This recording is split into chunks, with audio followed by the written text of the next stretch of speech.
Hello, and welcome to Squad, where for the next few minutes we're going to be talking about Squad Leader and playing that role.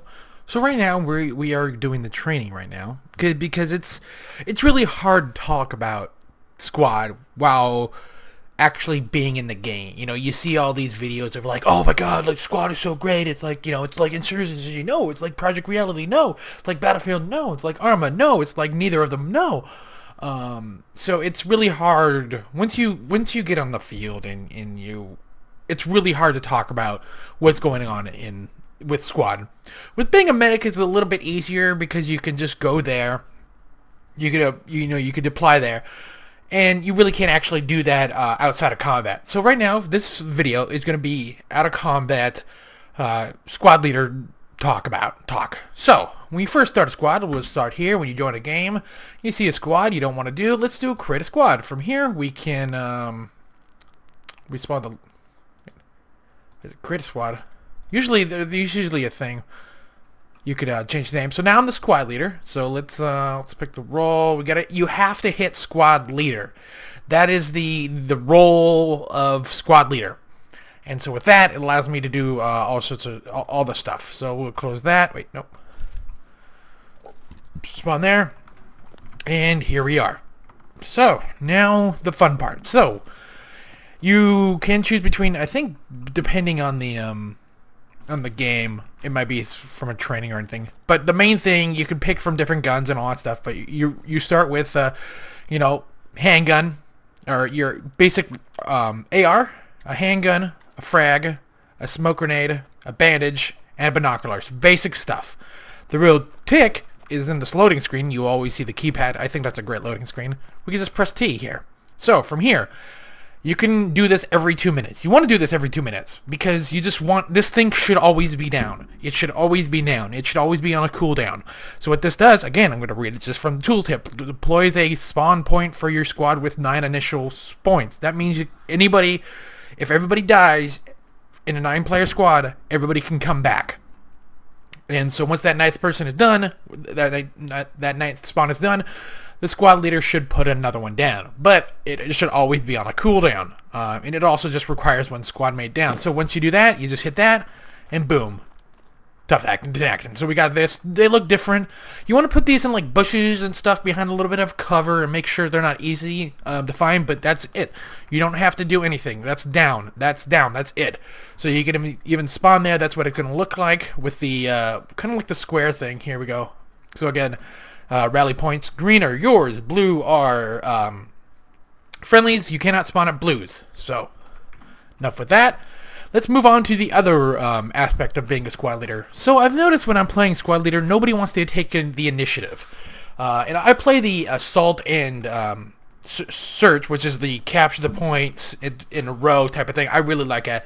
I really wish more modes were like that. I really love that style of game in Project Reality where you had to make sure you couldn't just go around and cap the back flag and then just cause like utter chaos. You have to do, you have to defend at 1 point. 1 point defend and all that stuff. So like, let's see here. We got, your objective. You're defending or you're attacking 2 objectives at a time. So I think when I play squad leader, I'll do another video like that. I think it's best you want to be defensive. And that's where you want to do a forward operating base, or FOB. And that's where you get the triangle here. Again, for our operating base, I'm just reading tooltip here. These are team spawns, so anybody can spawn here on the team. It's unlimited. You can click these to select and spawn at them. Of course, when enemies are close, it actually takes longer to spawn. So again, beware, if enemies come close, you will become overrun, turning red, and you will not be able to spawn them. To get rid of those, if you ever find an FOB, pick up your shovel and hold right click. So, we're moving on to deployables. So first, we also need an FOB to start deployables. Let's do FOB. We see this little wire frame here. We can just put it. We can put it anywhere. We can put it here. But again, you want to put this somewhere close. If you're kind of playing offensively and all that stuff, maybe again, you want to put this like in a trench or something. Put it. Wait, where is it? Yeah. So you can't put it anywhere, but you could like practically put it anywhere. So put it here, put it in a there we go. Put it here. You want it to be in a nice position, nice, clean, protected position. You don't want it in the middle of this fucking field, but for test case, we're gonna put it right here. From there, now we have new information coming to us. I don't know what the top left one. I think that might be ammo, but then you get your side flag and then a progression bar of when it's completed. And then below that, I think that's supposed to be ammo, and then to the right of that is resources for building. So from there, your FOB might change again. I think the Russian and the American teams look the same, and then the insurgents and the militia are the same too. So from here, again, depending on your faction, you got all sorts of different things. You can place down rally points, but first, or not razor wire, but first, I always recommend the second thing you should build is the ammo crate. This is going to allow medics to get bandages, RPGers to get rockets, light machine guns to get ammo. Those are the main roles I've seen that require a lot of ammo. And everybody else, you get like 6 mags as with your AKM or your assault rifle. So you get a lot of ammo. So again, when that's up, you want your squad to use their shovel and left click that. And of course the squad leader doesn't have that, which is probably for the best. Then we got some other things. We got roadblocks. Again, this is all those faction dependent and all that stuff. But most of the time, you want to put sandbags. Sandbags. We got C sandbags. We got Hescos. Different Hesco wall. It's the big, huge sandbags. This is a 2-story thing, good for covering a base. We have some basic sandbags that we can do here. You can also once those are up, you can stack them. Again, you need people. You need to designate people. You need to have people on this at all times. Make sure you're ordering people. It's like, hey, okay, I need 2 volunteers. They need to volunteer. They need to know what they're doing. Everybody else, don't look at us. Set up a perimeter, because every time I was like, we're setting up something and like everybody's just looking at us, like nobody's looking outside. So make sure everybody's looking outside when you're building. That isn't building. Make sure you know what you're doing. Make sure you're watching your resources, because you can see in the top right that's going down. So we can also even put a ladder here. So if we build up a wall or behind a wall, like a pre-made doodad, so we can just put a ladder here, and you can see the tickets are going. The tickets gone down, so we can put a roadblock here. We could put a bunker, a Hesco bunker, and of course, depending on your faction, it's going to be a little bit different. But yeah, it's being a squad leader actually takes coordination. The last thing you want to do is fuck around. Make sure you're understanding what's going on. Make sure you're hey, if you're going to play offensive, and you're kind of like pretty in a safe area, and you feel like, okay, you know what? Nobody other squad leaders are doing anything, or have put up a fob, we're in a far enough away. Let's build up a fob here, put some basic stuff here, and then let's assault. So then we have now a strategic area to assault the point. So it doesn't even have to be a defensive fob. It could also be an assaultive fob. So, say if the point's like across the ridge, and we're on this hill, and this is all guard and all that stuff, and so we put a fob here. Now everybody on this team can spawn out here and cross into this hill and just get overrun by people. But there is limits on the fob. So again, there's like an area effect where we could build. So we can start building kind of far away, probably about 100 meters away, I would bet. Maybe a little bit.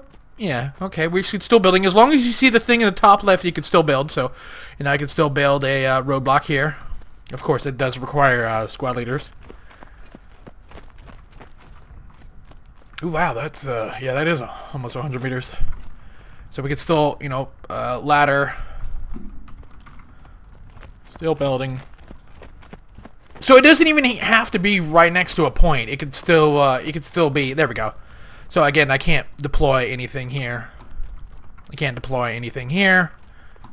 And then once I get closer, let's see here. No, we'll do Hesco. There we go. Now I can build that. So, yeah, that's a single Hesco too.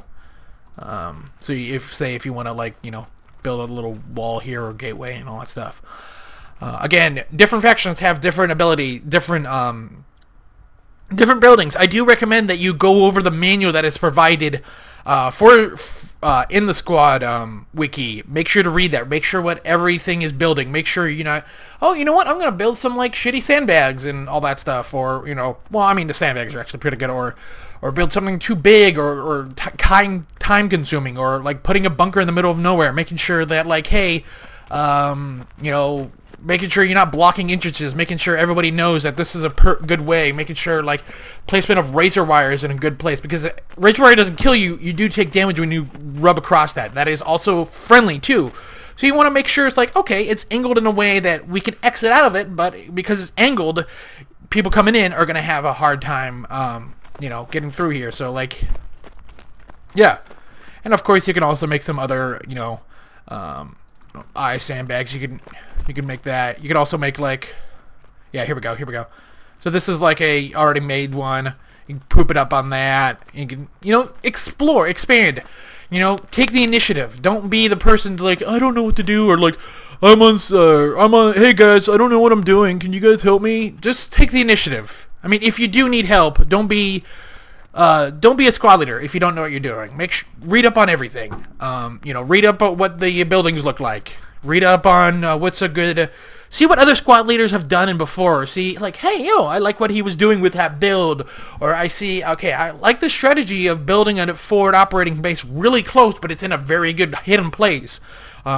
Make sure to build... Another good possibility is building FOBs in already built structures. So it's all protected. Make sure you're not building in a bowl. One time I was in a game, this guy was like, you know what, we're going to build right here. Like, no, this is a horrible area because we're in a giant bowl. And so they could just throw RPGs down us and we couldn't even exit the building because it was good on paper, gorgeous layout, but it was just because it was in a bowl, we were just getting shot. Building on top of a hill, depending on the layout, is also pretty good, but it's... Once you start building, they start seeing you, and they start seeing you, they can start, like, shooting stuff at you, that stuff. So, yeah, without further ado, this has been the training grounds for squad, being a squad leader. I'll do another video of when I'm, like, actually in action, coming Tuesday at 2 p.m. I'll put this out tomorrow morning. Tuesday morning, and that should be launching pad for my my stream, but it's probably too late. Anyways, as always, thanks for watching. Make sure to like, comment, subscribe, and for more, follow me on Twitter at Caboose967. You guys always have a nice day.